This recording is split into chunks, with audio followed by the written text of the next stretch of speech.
Ve'ela Toldos Yitzchak ben Avraham. Avram holded it Yitzchak. These are the Toldos, which the Living Torah translates as the chronicles, the stories of Yitzchak, the son of Abraham. Abraham begat Yitzchak. Does the Torah play favorites? There are many psukim, many verses discussing Avraham Avinu's life. There are many verses that are delegated to talk about Yaakov Avinu's life. Yitzchak, not so much. Not so many psukim that talk about Yitzchak's life. The Rambam in Hilchos Avodah Zarah spends many, many sentences talking about Avraham Avinu, the iconoclast, the first monotheist, discusses Yaakov Avinu, building up his family, and Yitzchak, less than 2 lines, talking about his life. Does the Torah play favorites? Or perhaps the fact that there's so few psukim talking about Yitzchak's life is indicative of a certain quality that Yitzchak embodied. Yitzchak was a man of gevura, a man of strength, of determination. And in this week's Parsha, we talk about how he redigs the wells that Avraham Avinu had dug. And he names those wells the same names that Avraham Avinu had named them. Because that was the quality of Yitzchak, gevura, the strength. He had the determination to redig those wells even though they had been filled over by the Pelishtim.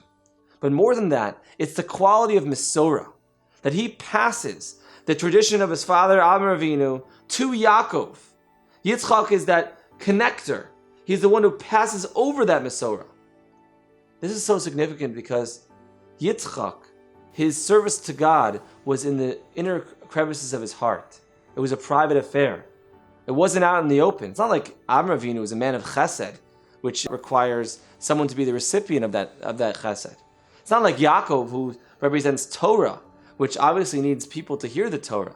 But it's Yitzchak's inner determination and inner strength, which doesn't have verses on the surface because it's contained in a hidden way within Yitzchak himself.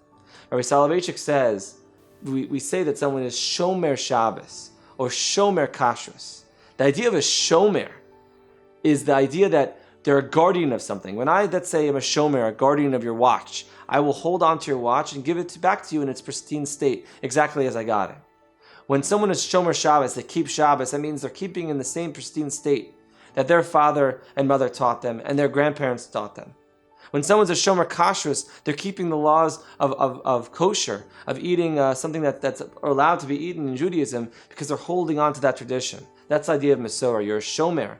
You're holding on to something in its pristine state and keeping it the same, making sure it lasts. That's what Yitzchak embodied. No, it's not the Torah keeping favorites.